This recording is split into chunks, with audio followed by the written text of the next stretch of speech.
रियासत से कोई आए इंसानियत का मुजाहरा करे। तो ये बड़ा अफसोसनाक है और बेहिसी की इंतहा है। मैंने कम से कम इस लेवल की बेहिसी ना अदलिया में देखी थी इससे पहले, ना हुकूमती जमातों में देखी थी।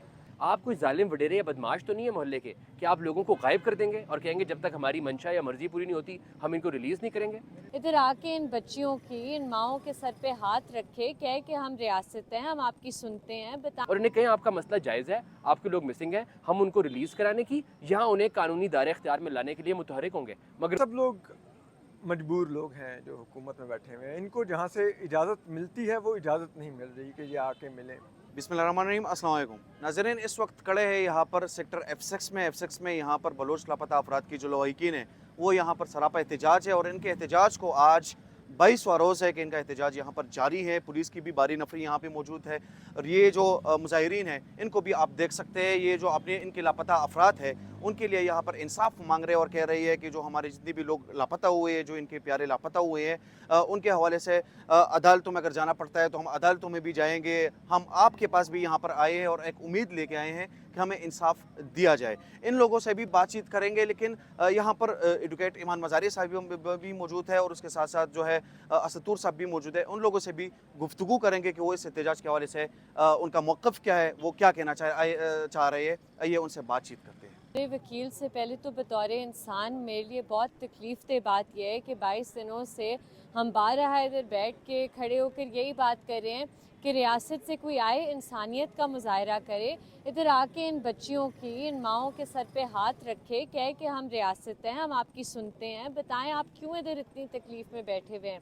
लेकिन जो रियासत का रवैया है वो वही रवैया है जो हमने देखा था ईस्ट पाकिस्तान के साथ, उनके लोगों के साथ जो इस रवैया अपनाया गया वही रवैया आज बलोच अवाम के साथ, पख्तून अवाम के साथ अपनाया जा रहा है। उनके दिलों में नफ़रत डाली जा रही है और ये जो दूरियां हैं ये मज़ीद दिन ब दिन बढ़ती जा रही हैं और फिर इसका जो अंजाम होगा वही होगा जो हमने 1971 में देखा हुआ है। और हम नहीं चाहते कि हमारे मुल्क में फिर से ये सिचुएशन डेवलप हो कि हमारा मुल्क डिसमेंबर हो जाए। तो रियासत को अपनी पॉलिसी पर सोचना चाहिए, इंट्रोस्पेक्ट करना चाहिए, इस मुल्क की फेडरेशन की इंटेग्रिटी का सोचना चाहिए।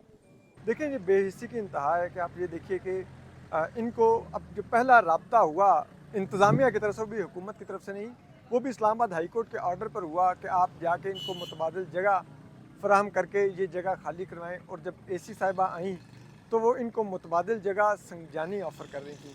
यानी कि जिन ख़वातीन को, बूढ़ी माओं को यहाँ पर हुकूमत वाले मिलने नहीं आए वो संजानी मिलने जाएंगे, तो नामुमकिन बात है ना। यानी कि आप उनको कह रहे हैं कि खाली हाथ उनको शहर से निकाल दें। तो ये बड़ा अफसोसनाक है और बेहिसी की इंतहा है। मैंने कम से कम इस लेवल की बेहिसी ना अदलिया में देखी थी इससे पहले, ना हुकूमती जमातों में देखी थी, जो मैं अभी देख रहा हूँ। और अफसोस की बात यह है कि ये वो हुकूमती जमातें हैं जिसमें मरीम नवाज़ साहिबा जाके यहाँ पर इनके कैंपों में बलूचिस्तान बैठा करती थीं और बड़ी तस्वीर अपनी लगाया करती थीं। और आज ये हालत है कि आज कोई इनमें से आने को तैयार नहीं है। मुझे बताइएगा, आखिरी सवाल पूछना चाहूँगा कि ख्वाजा आसिफ साहब है, साद रफ़ीक साहब है, इस तरह के लोग जो लोग समझते हैं कि ये जमहूरियत वाले हैं और ये जमहूरियत की बड़े दिफा करने वाले लोग हैं, तो उनमें से भी कोई नहीं आया, मतलब कोई भी बंदा इधर मौजूद नहीं है। और ये बलूचिस्तान के वो लोग हैं जो बहुत ही ऑप्रेस्ड लोग हैं और उसके साथ साथ ये है कि यहाँ पर इंसाफ मांग रहे हैं, लेकिन ये लोग पुलिस को अगर उनका रवैया देखा जाए वो भी तंग कर रहे हैं, लेकिन हुकूमत इन पर कोई एक्शन नहीं ले रही। देखें ये सब लोग मजबूर लोग हैं जो हुकूमत में बैठे हुए हैं। इनको जहाँ से इजाज़त मिलती है वो इजाज़त नहीं मिल रही कि ये आके मिलें। और जिस तरह बैरून मुल्क फ्लाई करने के लिए ECL में नाम डला होता है ना, इन सब का PM ऑफिस और कैबिनेट में नाम डला हुआ है कि ये उससे बाहर नहीं निकल सकते। ये मजबूर लोग हैं। ख्वाजा आसिफ खुद कहते हैं कि मुल्क में हाइब्रिड निज़ाम करिश्मे कर रहा है और ये 90 की दहाई से मुल्क में राइज होना चाहिए था, लेकिन बहुत देर से राइज हुआ।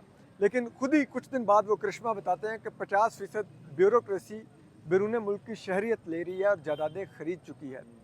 तो आप अंदाज़ा लगाइए फिर वो कौन से करिश्मे हैं कि अशराफिया को बैरून मुल्क जायदादें मिल रही हैं और पासपोर्ट मिल रहे हैं गैर मुल्की। तो फिर आप इस तरह लगा लीजिए कि क्या कोलो फेद का तादाद है और क्या ये लोग इनकी दादरसी करने आएंगे, तो खुद भी निकलने के चक्कर में होंगे कि इनको यूरोप का पासपोर्ट मिल जाए।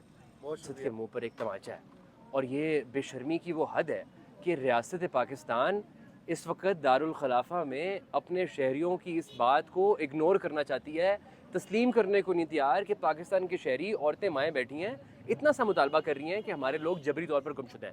اگر آپ نے ان پہ کوئی الزام بھی لگانا ہے سچا جھوٹا تو آپ کیس بنائیں. آرٹیکل 4 آئین کا موجود ہے, آرٹیکل 10 موجود ہے, 10A موجود ہے, ایک قانونی دائرہ ہے جس کے اندر آپ کچھ کر سکتے ہیں. آپ کوئی ظالم وڈیرے یا بدماش تو نہیں ہے محلے کے کہ آپ لوگوں کو غائب کر دیں گے اور کہیں گے جب تک ہماری منشا یا مرضی پوری نہیں ہوتی ہم ان کو ریلیز نہیں کریں گے. اگر آپ نے کچھ کرنا ہے آپ ان کا کیس بنائیں, عدالت پیش کریں, صرف اتنا مطالبہ ہے.